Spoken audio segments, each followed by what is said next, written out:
she just continues to ball out. It's Sofia Chepenik from our USF women's lacrosse team. Sophia, thank you so much for joining us. How are you doing today? I'm great. How are you? Thank you so much for having me. I'm Uh, excited.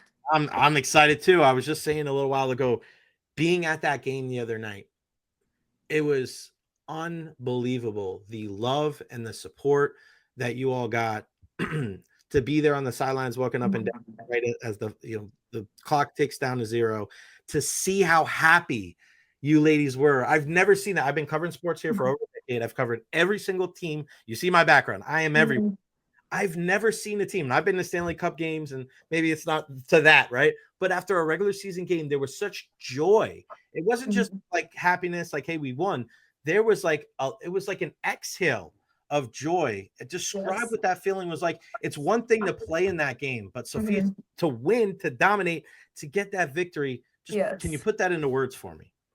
Oh my gosh, it was incredible. I think obviously for a year and a half, some of us have been here, and so building up one night for that long, and then it finally be here, we were like, oh my gosh, like it's finally here. The day that we've been waiting for, a 24-hour slot that we've been waiting for 365 over 365 days is finally here. And I think we were just so ready to show just Tampa Bay like what women's lacrosse is, who we are, what our team has worked so hard to build. And then to dominate in our first game, I think we were finally like, yeah, we're here and we're ready to play. And then also it just comes from like the fans. Like we had heard so many people were coming. Obviously the student athletes talk, but and parents talk, but we didn't know like the love we were gonna get from the Tampa Bay community. So having that, I think just made us want to play 10 times better too. Yeah, and I was hearing the same things. And I actually, and this is pretty cool. And I don't know if you know this. So Friday, I was actually on the radio play-by-play call of the softball game against Michigan. Mm-hmm. So I'm there. There's hundreds of people there. Michigan's there. Florida's there. There's a lot of people there, and it is loud. And in like the fifth inning or something, I heard this like roar behind me, and I was like, oh my, I was like, what is that? And I go, oh my God, that is the lacrosse game going on Mm-hmm. behind us. And then I looked at my phone and it was like 1-0, 2-0, 3-0. I'm like, oh my God, these ladies are killing it. But you're Yes. right. To go there, you think there's going to be support. But then you Mm-hmm. see that, and it's like, what's the one moment that's going to live on in your memory when you think back to that night? Uh, I think there's a lot, but I think for me, it was just walking out. So I take the draw, so that's Mhm. basically what starts the game. And I think to walk out center field and like, have my ritual that I do like before every draw I take, but then to look around and see this is the night that we've all been waiting for, and there's so many people here supporting us. It's so incredible to play alongside people you love too. So I was just so happy. And I don't know. We talked about it that this was going to be a night that we were never going to forget, and that we were going to tell our kids about, and that we got to start the USF women's lacrosse program.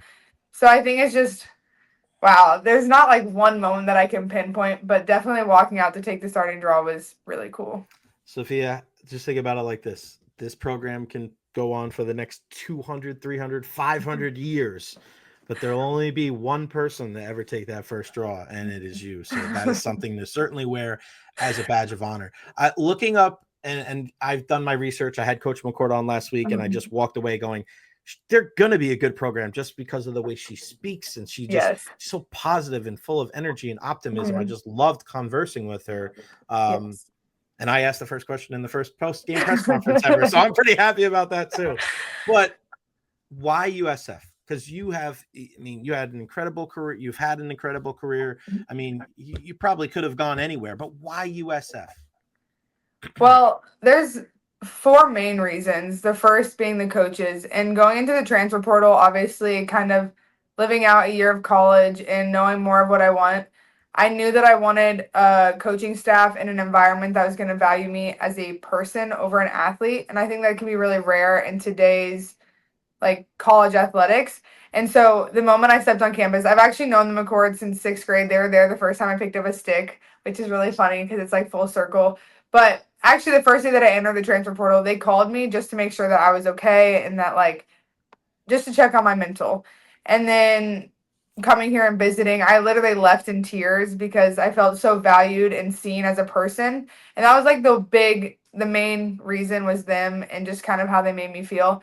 The second, just USF athletics, commitment to being a pioneer in women's athletics and just women's NIL. I think like the entire community here is behind us, and you really feel it for the female student athletes too. It's not just football, it's not just basketball. Mhm. It's they want to get behind these sports. And then third, obviously being able to build a legacy and to create something from the ground up and having that exhibition year to do so was something that was really special. And obviously I came from an inaugural program, but the way that I saw that they were going to build it and the foundation that they had already before anyone had stepped on campus and kind of what they expected from us, I knew that this was going to be a place that was going to win championships, and I wanted to be a part of that. And I wanted to leave a legacy that was like, wow, I'm the first of it, and I got to build the culture to what it is now and set that standard. And then fourth, just being able to come back to Florida and give back to the sport that's given me so much. Obviously, it's not as big yet down here, but being able to grow it in the Tampa Bay community was something that I didn't want to pass up on either. Sophia, I'm going to tell you this right now, and I see it all the time. You will always have a home at USF. You'll always have a Mhm. home at Tampa because of what you and your teammates are doing. It's historical. The one thing that really stood out to me, and it was during right before halftime, and I heard like click clack behind me, and there was like 40 girls between 8 and 12 or whatever, and my girlfriend's got two that live here that are 9 and 12, 9 and Mhm. 11, and I'm just like, oh my god, and they were so excited. And it's Mhm. just such a great thing to know that they have somebody to look up to. They have something to aspire to be. And you're right, USF, and they've been on it since day one. I remember they were one of the first entire before NIL really became a thing. Michael Kelly was like, "This is what we're doing, and it's for Yeah. everybody." And it wasn't Mhm. just like, "Oh, we're doing NIL for just the guys or just for football." He's like, "This is all of our student athletes." And I was like, Mhm. "Wow, what an aggressive approach!" And now it's like years later, and you're a shining star. You're an example of that. Of like, yeah, here's Thank Sophia. you. She's balling out. Um, Tell me about obviously the win. I mean, obviously you smoked them in the first game, but then the next game against Mercer, how Mhm. you go on the road. So obviously you don't have the same, and I don't want to say manufacturer like it's a bad thing, but you don't have that same kind of juice from the home crowd in the first game. Like Mhm. it's hard to duplicate and replicate that same type of emotion and Mhm. energy. How were you ladies able to do that? And what was kind of the key to the success to make you guys 2-0? I think it's just falling back on our preparation. We've put so much time and effort into just our game and our sport and what we want this team to be and the expectation that we have. And so we know each game, we don't want to think, 2 games ahead or 3 games ahead. It's the game that's right in front of you. The only team that can beat you is the one that you play that day. And so that's what our coaches preach to us. And especially Mercer, they're a great team. And the only people that have beat them on their home field have been ranked opponents. And so we knew going into it that this was going to be a battle. Like it wasn't just going to be a hand me game. And so I think going into it and then just kind of dealing with some adversity as a team, we knew how to combat it. And I think we just do a really good job of building each other up. We really are a family, and our mantra this year is together.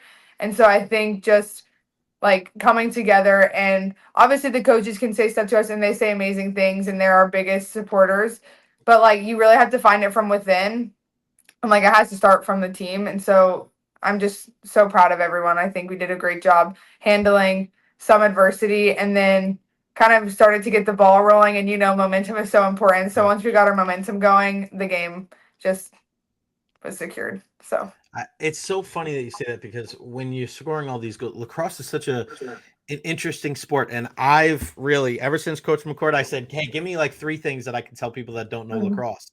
And she was like, "Give me this." I'm like, "Okay." And I'm writing it down. I'm watching video. mhm, Like I'm learning the sport. I played hockey growing up. So there are crossover similarities to certain things with, man advantage, power plays kind of things. And I'm like, all mhm. right, cool. I'm putting it all together. But the one thing that's crazy about lacrosse is that you score a goal, you go right back to try for the draw, and then you win it again, you score again. Like Yeah. sometimes, like it happened in the first game, the ball starts rolling down the hill, and then before you know it, it's 5 shots, 5 goals. And like, Yeah. how crazy is that to build on that momentum when it's going well and to kind of thwart that momentum when it's not going well, especially where you're at, because if you could be the person losing those draws too. Yes, no, definitely. I think it's funny because the draw is just such a different aspect of the game. Like it's like special teams in football. Like Mhm. you have some people that are amazing special teams players, and like they can get the job done and they can, make a huge momentum shift. And I think like it really does come down to the draw. If you win the draw, you win the game, is what we like to Mhm. say in our sport. I like it. Um, but then also just momentum in general. I think getting momentum is one thing, and then like being able to build off that, and you can feel it when it's kind of like in your court, and that's a huge thing in our sport. But then also like if it's going the other way, it's kind of like we have a thing on our team, next 10. It's like the next 10 seconds are the most important. So like Mhm. next 10, next 10, next 10. And so just making like one good play and then building off of that. Even like in practice, if we're having like a low energy practice or it's not the best that day, we just like come together and we're like, okay, next 10, make one good play and then build off of that, and everything will start to come together. And the only two things that you can control are your effort and your attitude. So if you're giving 100% effort and if you have a great attitude, then everything else will fall in line. I love that effort and attitude. I used to have a T-shirt that said "Attitude is a decision," and I live by Mhm. that to this day. And it's about perspective, and you can worry about what Definitely. just happened to you, or just who are some of the other leaders on this team with you that are kind of like rallying the troops and to Mhm. maybe kind of rescue guys from some bad moments, or just kind of keep Mhm. things light. I think like we have so many different personalities, and obviously some a way that I lead is just my energy, but then another amazing leader is Caitlin Tartaglione, number 7 on the midfield, and she's just a great leader by example, and is someone that you can look to kind of have more like calm nerves and but still be confident in herself, and that's something that I've always like looked up to with her. Is she's very soft spoken, but when Mhm. she does say something, it's just a huge benefit to our team. And then also Maggie Newton, she's incredible. She also brings the energy. She's just a great person to be around, super sweet. And I think like, if she's saying something a little bit more serious, you got to listen because she's always has a smile on her face. Mhm. Um, and then like just leadership wise on the field, Juliana George, number 10. She's a smaller attacker, but she is incredible. And Fierce, she man. Yes, yes, and you wouldn't expect it from her, but she's a great player. She's amazing. And then Paige Pagano in goal. She just incredible. She does a lot. And then like to go off of defenders, Morgan Zimmerman. She is just a workhorse. Like if you need the ball back, she'll get it back for you and she'll run up the field. And the same thing with Claire Natoli. I think we have so many just different leaders on our team, and I think that's kind of what makes us also special. And everyone on our team has a voice, and so we all respect what each other says, and I think that's why we work so well. What So. about the celebrations when you score a goal? Not because you can like get rid of your stick. Is there a rule that you can't like launch the stick so you're gonna hit somebody because you got to put it down? They check this. I just think it's so cool. Like, is that choreographed? Can you not? Can you only go to a certain line? Like, take us through that to Mhm. people that don't know. So after you score, you have to drop your stick, and they have to make sure it's legal. And if it's not, then obviously the goal gets taken back, and that stick is out of the game. Um, but And when you say legal, is it because of they want to make sure that the net is a little more like not as pliable because if if it's it's too deep, it could be like an advantage. because you can hold the ball in there and people can't Mhm. knock it out, Yeah, right? Okay, good. That was exactly. my guess. I'm right. Yes. Okay, good. Woo-hoo. So I feel like for me, there's nothing choreographed. It's kind of like whatever comes to mind. And I would say if you like hit someone really hard with your stick, there could possibly be a foul or you might get a little Mhm. warning. But the first goal I scored, actually the ref came up to me, and he was like, "You have to watch like how far you throw your stick because you might hit people." And I was like, "All right." But rewatching, it wasn't even like really close to anyone. But I guess there is maybe a rule where you can't throw it too far. But I don't really think that we have any choreographed like stick drop routine. I would say Mm. the only thing that we do is like if you have a deep pocket, like I have a very deep pocket, so I'll slam my stick on the ground so it kind of like tightens them a little bit. Yeah, smart. So I yeah. think you might need to do something though, right? I mean, the Chepnik could, I mean, it'd take Tampa Yeah. Bay by storm. Uh, Another thing I know about you is that you are a singer. I know you did the Mhm. national anthem at the USF women's basketball game. I remember this, and I go, Mhm. I can't wait to see her play lacrosse. And it's one thing you're like, oh wow, she's got a nice voice. Is she a good player? And then you're a great player too. And I'm like, man, she's got all these talents. What's the go-to karaoke song for Sofia Chepnik? Hmm. Let's see. I love Adele. Probably Love in the Dark by Adele. Really? Adele's Mhm. not an easy vocal range. She is like she's my favorite. I actually saw her with my mom this past summer, and she was incredible. Did you So ever see the YouTube video of the Adele impersonators? yes, and then she went and And then was she also started singing. They were like, "Oh my god, that's her!" And they were like crying. It was great. yes, it was amazing. Who else has like a special? Does anybody else have like a special talent on the team? Like they can dance, or they can rap, or they can sing, or they can draw, or they can juggle, or do Mhm. gymnastics, or anything like that? Because I had a friend of mine that was like, he was a guy that could just do unbelievable cartwheels, backflips. Yeah. Like could have been a Mhm. freaking Olympian.